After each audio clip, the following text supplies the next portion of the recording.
we watched Mare of Easttown, and I gotta be honest with you, a friend recommended this to me at work, and even he says, hey, you know what, you gotta make it through the first episode, and then you'll be pretty much hooked. And I had laughed at him because that was, I don't know, for me it was like the week of the 10th, so I told him flat out, well, new Dexter comes out, so probably not.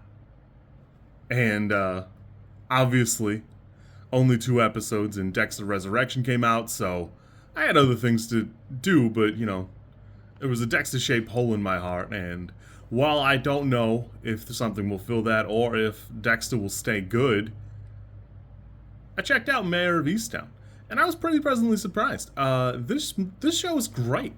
I will admit that when he told me this, I looked it up, and we were talking about it while I scrolled the little page. I like Craig Zobel. He directed The Hunt. He's directed other things, but I love The Hunt, so I was excited to check this out. And Craig Zobel directed everything. The writer is Brad Ingelsby. He's got some writing credits, but nothing I was so excited about the way I was for Craig Zobel. And I didn't really think that much of Kate Winslet going into this. It's worth mentioning that he was kind of right. That first episode, it's a little dry. It's not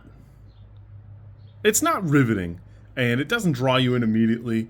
I bet you if I watched it again now, I would be pretty hooked on it. Just was a little dry for me at the time. I don't know. And then at the right, in the last 5-10 minutes of it, it locks in, and then I was having a hard time, turn it off to go to bed and, whatever. So the next day, of course, I'm running late to work because I tried to watch the second episode and I didn't have quite enough time.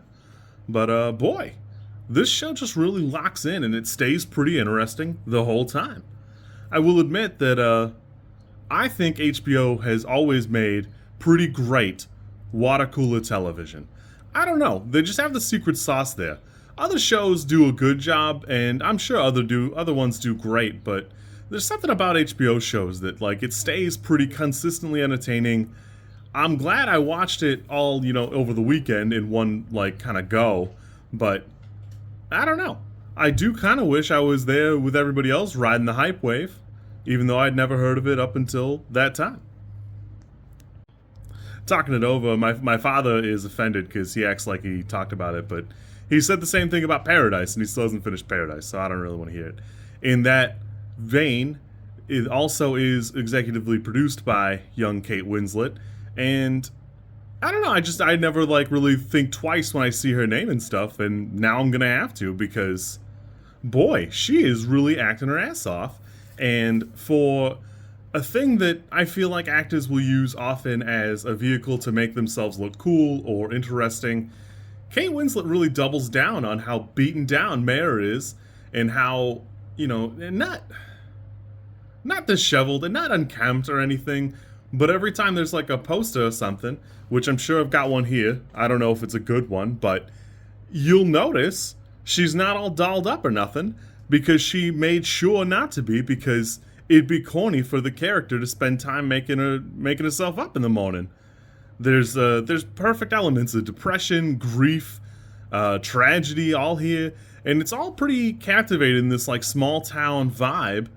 God, it's so solidly cast, acted, things are shot well, everything looks pretty good, and it does a pretty believable job of leading you from one revelation to the other.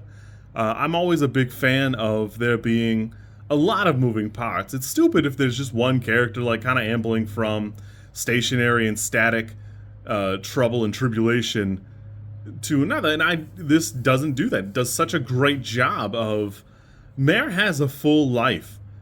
I don't know. I don't know if I could get out of bed with 2 of the problems Mare has going on, and obviously she's doing it all the time. I often will try to look at credits and those little snippets. HBO does a great job of the making of segments of shows, and this one is well worth taking a look at. That's not what Kate Winslet sounds like. I don't know if you know That's not how she sounds in real life, and that accent is basically perfect. I looked up a bunch of the interviews, and everybody else is like paralyzed by it. That is exactly what people from that area sound like, and they really do a great job nailing that dialect because without it, it's hard to like really immerse yourself. Kate Winslet does a fantastic job in the way that like Hugh Laurie doesn't sound like Greg House, and the guy who plays Rick from The Walking Dead doesn't sound like that ever. And that's hard. I don't know how to tell you. That's hard. Go try and do it for a day. It's not easy. And I don't even have like a crazy accent. I just have like a Midwestern thing. It's nothing. And just to rattle off a couple names, Guy Pearce is in this, and I haven't seen him in something since Iron Man 3. I'm sure he's doing stuff. I just never see him anymore. David Denman is the most dad-looking guy I've ever seen. I don't know what I've seen him in before where he looks exactly like that, but he looks like a dad.